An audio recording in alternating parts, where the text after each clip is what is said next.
Кое е по-важно за вас? Парите или приятелите? А кое е по-важно за Катагери Юичи? Психопат ли е или е гений? Ще разберете, ако гледате до край това ревю за анимето Томодачи Гейм, или по-скоро да кажа Among Us. Историята започва с главния герой Юичи, който работи усилено за да събере неговата част от парите за бъдещата училищна екскурзия, на която е обещал да отиде с приятелите си Шихо Савараги, Макото Шибе, Микаса, не тази Микаса за жалост, а Микаса Тенджи и Ютори Кокороги. В следващата сцена, директора на училището съобщава, че 2 милиона йени събрани от класа са изчезнали. Шихо и Шибе са били отговорниците за събирането на парите. Парите са били в шкафчето на Шихо, но някой ги е откраднал. Никой от класа не поема отговорност за кражбата, така че Шихо и Шибе започват да имат проблеми. Те спират да идват на училище и не отговарят на обажданията и съобщенията от приятелите си. Една вечер Юичи получава писмо от Шихо да се срещнат възможно най-скоро пред Даскало. Докато стигне там, се оказва, че всичките му приятели го чакат с предтекст, че той ги е повикал. В този момент ги нападат в гръб и осъзнават, че това е било капан. Те се събуждат в чисто бяла стая. В стаята влиза талисман, облечен като Манабо, противоречив герой от старо аниме. Той им казва, че са попаднали в серия от игри, наречена Томодачи Гейм, или приятелска игра на български. Всяка победа в играта е равна на 2 милиона йена печалба. Първоначално звучи супер, но има и уловка. Манабо им разкрива, че държат 20 милиона йени. Първоначално Юичи напада Манабо. Цялата работа е знаеш за какво? Защото съм един мазен файтър, а Юри Бойка. Но Шибе и Тенджи го спират. Оказва се, че един от тях е откраднал парите за пътуването и ги е използвал, за да се регистрира за тази игра. Манабо им разказва правилата. Правилата ще ги оставя тук някъде, така че може да спрете видеото на пауза, за да си ги прочетете.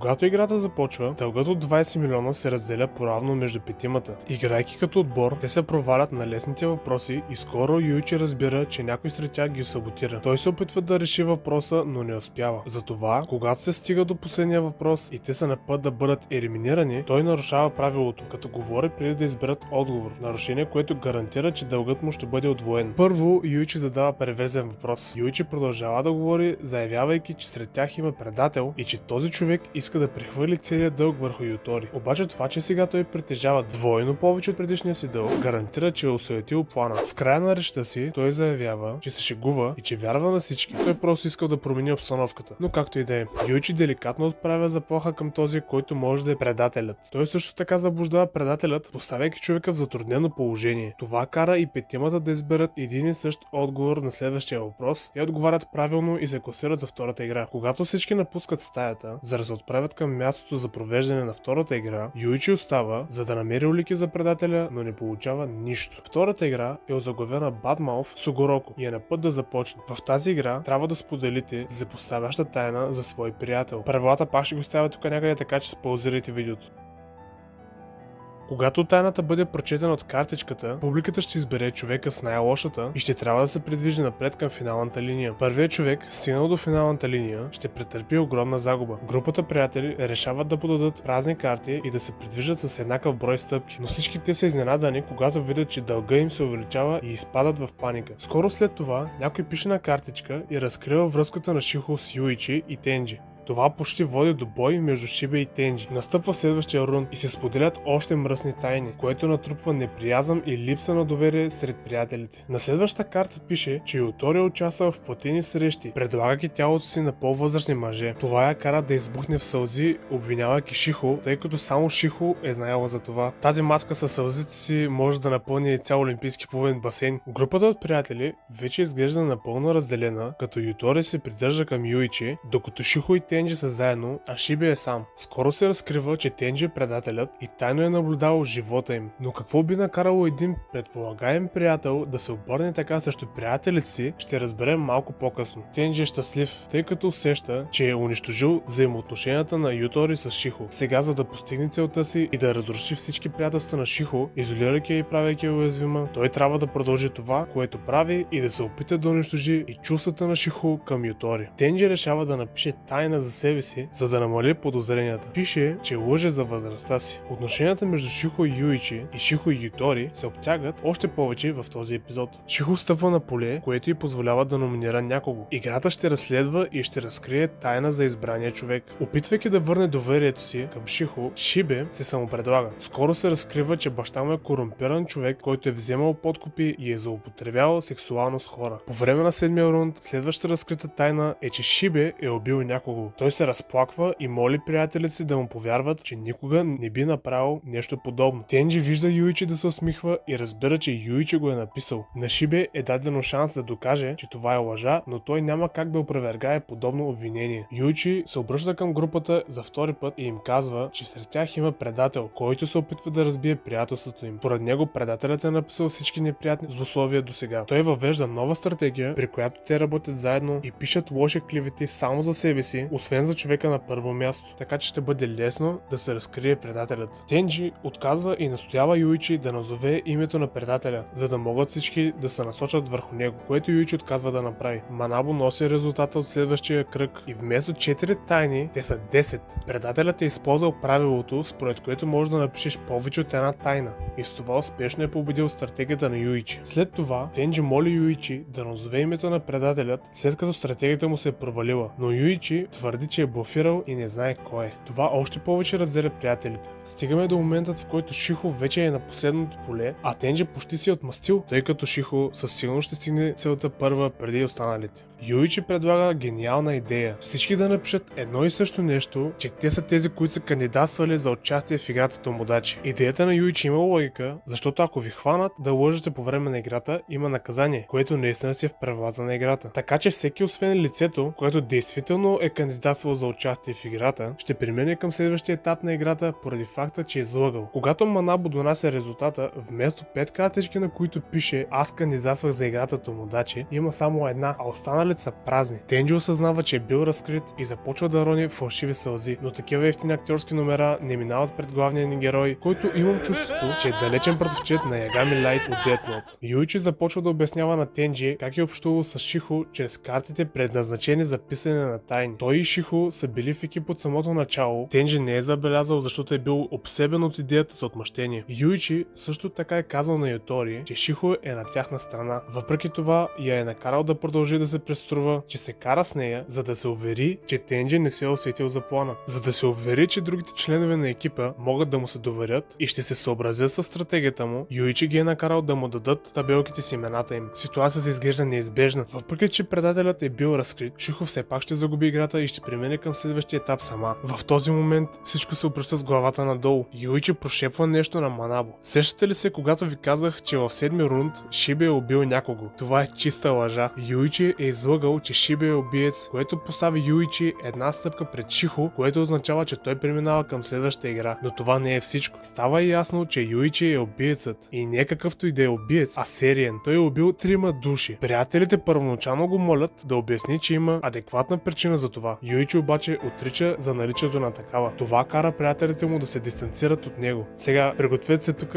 защото става още по-странно. Изведнъж Тенджи казва на Манабо, че и той е излъгал. Лъжата е, че е бил влюбен в Шихо. След това, Тенджи започва да се обяснява в любов на Юичи и го целува, докато падат в бездната, където ги очаква третата игра. We bring in the studio this morning one of the gay rights activists, Mr. Should I call you Mr? Така са Тенджи. Thank you for coming in. Thank you for Good morning. morning. Why are you gay? Who says I'm gay? You are gay.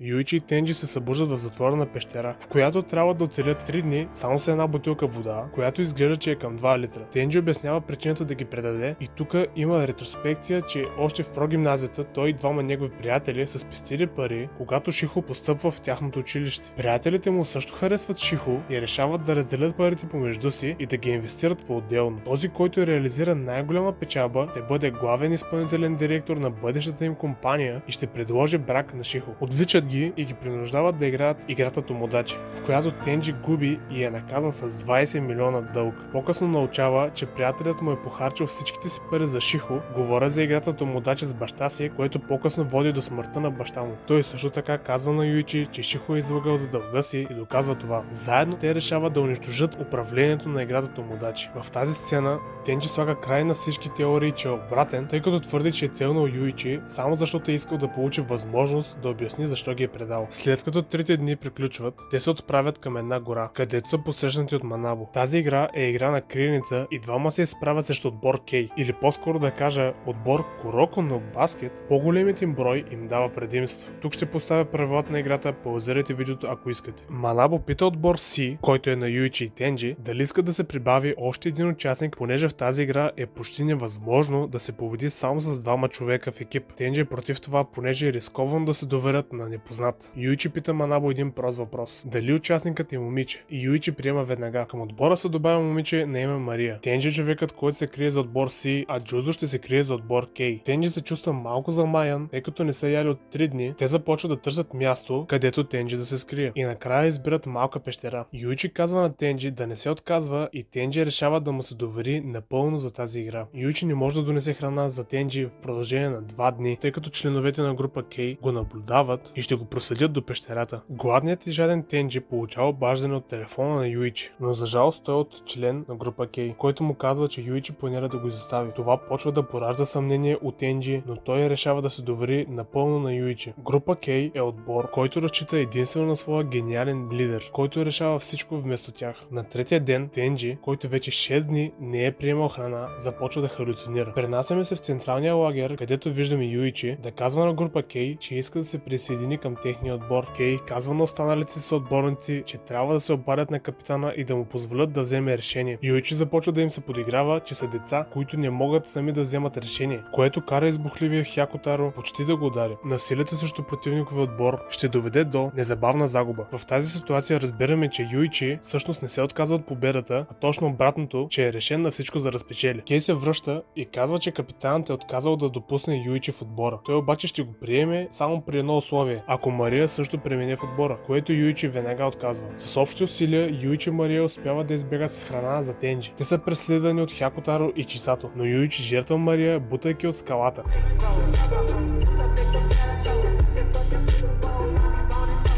Което принуждава двамата членове на група Кей да се опитат да я спасят, докато той бяга с храната, приготвена за почти изпадналия в безсъзнание Тенджи. Той благодари на Тенджи, че не е натиснал бутона за предаване и сега могат да играят играта по-дълго. Мария се преструва, че показва на Хякотаро някакви симпатии за това, че я е спасил, и те се сближават малко по малко. Юичи започва да я тормози, което кара Хякотаро да каже на Мария да премине към група Кей, за да може да я защити. Кей го спира да вземе решението и решава първо да се обади на капитана. Тук Юичи му се подиграва, че не може да спаси малко момиче без одобрението на капитана си. Кей и Хякотаро решават да отидат в скривалището, за да попитат лично капитана. Когато се връщат, става ясно, че капитанът не одобрява молбата. Въпреки това, той позволява на Хякотаро да се присъедини към отбор Си. Когато Хякотаро вече е в група Си, той се опитва да удари Юичи, който бързо му прилага бойна хватка и го поваля на земята, а по-късно след това го завързва за дърво. Юичи се опитва да използва Мария, за да получи информация от Хякотаро за местоположението на скривалището, но след това се разкрива, че той всъщност не знае къде се крие Джузо, а по-късно виждаме, че всъщност Кей е геният на група Кей и че Кей е този, който командва. Много Кейове станаха тук, бе. По-късно Кей разкрива на Мария, че знае, че тя е от ръководството. Той я убеждава да предаде Юичи. Тя се обажда на Юичи и получава от него координатите за скривалището. Но когато Юичи я вижда с Кей, той я разбира, че е бил предаден и пада на колене, крещейки от гняв. Кей намира Тенджи, който е изненадан от това как са загубили, и Манабо довежда играта до край. След като всички се събират, Манабо им казва, че група Си е спечелила играта. За изненада на група Кей, а и дори изненада за мен. След това се обяснява, че Джузо е натиснал бутона за предаване и така група Кей е загубила. Това, което се случва, е, че веднага след това групата тръгва да търси Тенджи. Юичи пита Хякотаро дали са сами и се обажда на Джузо, за да му каже да натисне бутона. В противен случай той ще измъчва Хякотаро. Джузо не желае, но когато Юичи започва да сипе удари върху пленника си, Джузо започва да се колебае. Тъй като Джузо все още отказва да отговори, Юичи му казва, че знае, че те са баскетболисти и че ще щупи пръстите на Хякотаро, което ще навреди до голяма степен на баскетболната му кариера. След като чува щупването на пръста, Джузо започва да плаче и Юичи му се кара, че е причинил това на съотборниците си и че той е този, който има дълг от техния отбор. Това кара Джузо да натисне бутона, което гарантира група си, че ще спечелят. Сега в настоящето, след като играта е приключила, Джузо напада Юичи, ударяйки го жестоко за това, че е щупил пръста на Хякотаро. Но става и ясно, че Юичи си е щупил пръста сам, за да спечели играта. Тенджи и Юичи са освободени за определен период от време, преди да започне четвъртата игра. Чакайте малко, изглежда, че Зоро пак се е изгубил, но какво държи в ръката си? Държи постер с награда за главата ми, която е само 33 бели. Ако искате това число да се увеличи, трябва да се абонирате за канала. И сега да продължаваме с видео. Те стигат до училището и виждат, че приятелите им са били тормозени, а Шихо и Шибе внезапно са изчезнали. Стигат до къщата на Шибе и откриват, че бащата на Шибе е бил убит. Докато полицията извежда Шибе с кръв по тениската му, Юичи разбира, че Шибе е казал на баща си за играта Томодачи, за да получи 2 милиона и да се разплати с класа. В следващата сцена Юичи прекратява приятелството си с Ютори, като и казва, че тя е бреме и непозната за него. Ясно е обаче, че той прави това, за да я спаси. След това Тенджи получава обаждане от Манабо. Показва им заловената Ютори. На Юичи е казано да дойде сам, защото в противен случай на Ютори ще се случат лоши неща. Когато Юичи стига до мястото, той вижда много главорези, а водачът на име Куроки носи маска на Манабо. Първата игра ще включва удари от най-големия член на бандата. Или Ютори ще бъде ударена веднъж, или Юичи ще понесе 3 удара. Юичи решава да се пожертва и да поеме 3 удара. Втората игра е или Ютори да получи един изваден нокът, или Юичи да получи 3 извадени нокъти. Ютори се престрашава да издържи тази игра, но когато болката става прекалено силна, тя вика за помощ и Юичи решава да го направи вместо нея, като се изтръгва 3 нокътя. В процеса има много кръв и много болка. Последното изпитание е на път да започне. Ако Ютори избере себе си, тогава тя ще трябва да танцува гола за членовете на бандата. Но ако избере Юичи, тогава Куроки ще пробуде ръката му 3 пъти с нож. Ютори не е в състояние да вземе решение, така че Юичи бива прободен 3 пъти в ръката. След като играта приключва, Ютори превръзва ръката на Юичи, а Юичи й казва да се тръгва, защото има недовършена работа с Куроки. Тя обаче отказва да се тръгне. Юичи манипулира Куроки да играе игра, в която получава или 10 милиона, или му отразват пръстите. Юичи печели играта, но Куроки отхвърля победата му. Куроки заповядва на своята банда да нападнат Юичи, но в този момент истинското управление на играта Томодачи пристига с Тенджи и се разкрива, че Куроки и неговата банда са самозванци. Юичи припада от загуба на кръв, след смъртта на баща си Шибе има още по-големи дългове. И накрая виждаме как Тенджи и Ютори влизат в съдебната зала със съдия Манабо, тъй като четвъртата игра е на път да започне. Време е и да оценя анимето в 5 различни категории, като за всяка категория ще давам от 1 до 6 точки. За категория музика давам 5 от 6 точки. Опенинга е супер, ендинга също и саундтрака е много добър, но имаше моменти, в които чувствах, че музиката можеше да е малко по-динамична. Преминаваме към категория анимация, на която давам 5 от 6 точки. За тази категория не мога да кажа нищо лошо, освен че някои сцени изглеждаха леко прибързани, което попречи да дам перфектна оценка. Сега към категория сюжет. Категорично давам 6 от 6 точки. Томодачи Гейм има сложен сюжет, изпълнен с напрежение, предателство и най-важното неочаквани обрати. Лично мен ме кефят психологически анимета тип Death Note и Classroom of the Elite, така че и тази история много ми допадна. Що се отнася до категория брой на епизодите, положението е различно спрямо миналите категории. Давам само 4 от 6 точки поради факта, че има само 12 епизода и дори няма втори сезон, поне за сега. Въпреки че анимето успява да покрие адекватно основната сюжетна линия, няколко допълнителни епизода биха позволили по-задълбочен анализ на миналото и взаимоотношенията на някои герои. Примерно ми се искаше да видя малко повече развитие за Шибе, но за това трябва да почна да чета мангата. Като стана въпрос за Шибе, наред и последната категория, а именно категория герои. Тя получава 5 от 6 точки. Героите бяха разнообразни и заинтригуващи, всеки със своите тайни и мотиви. Няколко поддържащи персонажа обаче ми се сториха недоразвити. Томодачи Гейм е аниме, отличаващо се със своя сюжет и изключителен главен герой. Макар че анимето не събира пълния възможен брой точки, които са 30 по моята скала, все пак събира 25 точки, което го поставя на първо място в ранглиста на аниметата, на които съм направил ревю. Да, защото е единственото, но за сега. Това е за сега, надявам се видеото да ви е харесало, дайте идеи долу в коментарите за следващи видеа, благодаря ви за подкрепата, аз бях Майти Бердо и до скоро.